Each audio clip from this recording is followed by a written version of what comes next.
Hello दोस्तों, आपका मेरे चैनल पर स्वागत है। आज मैं आपको सुनाऊंगी आहोई अष्टमी व्रत कथा।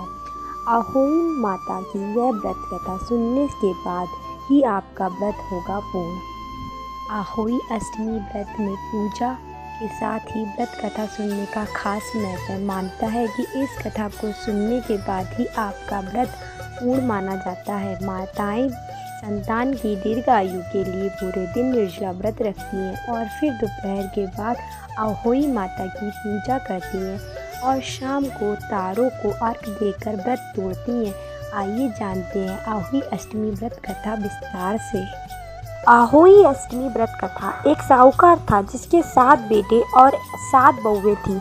दिवाली से पहले कार्तिकेय अष्टमी को 7 बहुएं अपनी इकलौती नंद के साथ जंगल में जाकर खदान में मिट्टी खोद रही थी। वहाँ स्याहू की मादा थी।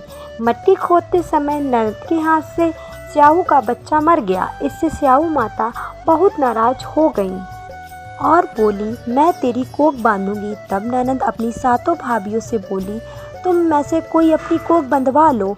सभी भाभियों ने अपनी कोख बंधवाने से इनकार कर दिया, परंतु छोटी भाभी सोचने लगी, अगर मैंने अपनी कोख नहीं बंधवाई तो सासू जी नाराज हो जाएंगी। ये सोचकर ननद के बदले छोटी भाभी ने अपनी कोख बंधवा ली। अब इसके बाद उसको जो बच्चा होता वह 7 दिन का होकर मर जाता।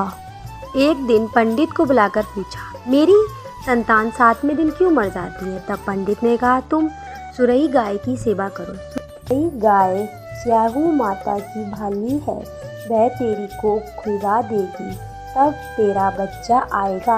अब वह बहुत जल्दी उठकर चुपचाप सुरई गाय के नीचे साफ सफाई कर आती। सुरई गाय ने सोचा, रोज उठकर कौन मेरी सेवा कर रहा है, सो आज मैं देखूंगी।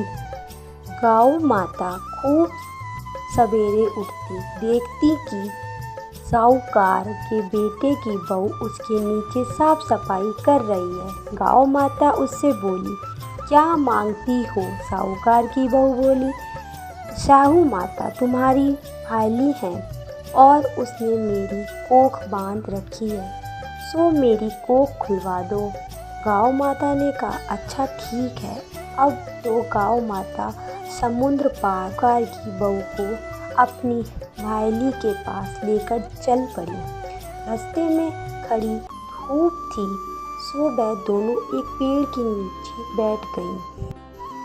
थोड़ी देर में एक सांप आया। उसी पेड़ पर गरुड़ पाखनी का एक बच्चा था।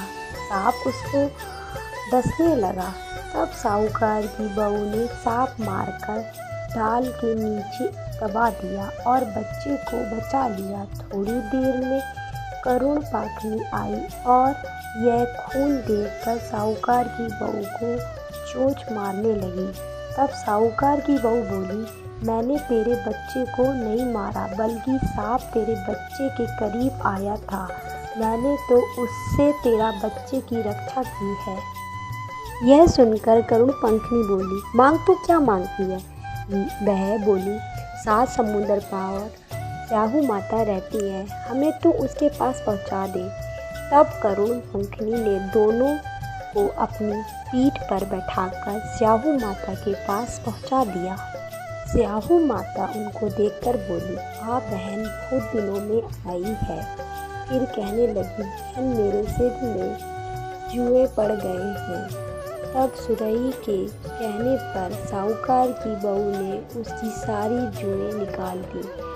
इस प्रकार साहू माता प्रसन्न होकर बोली, तूने मेरे सिर में बहुत सिलाई घेरी है, इसलिए तेरे 7 बेटे और 7 बहू होंगी। मैं बोली, मेरे तो एक भी बेटा नहीं, 7 बेटे कहाँ से होंगे? स्याहू माता बोली, वचन दिया है।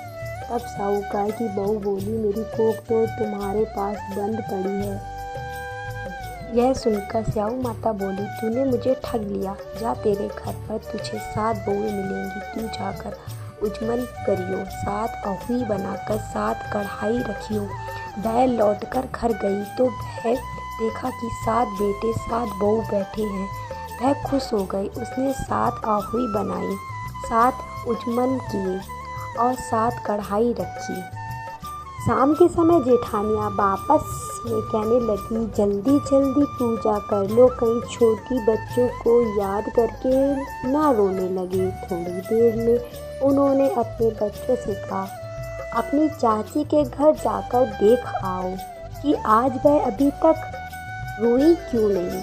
बच्चों ने आकर कहा, चाची तो कुछ मांड रही हैं, खूब उजमन हो रहा है। यह सुनते ही जेठानियाँ दौड़ी दौड़ी वहाँ आई और आकर कहने लगी कि तूने कोप कैसे खुलवाई।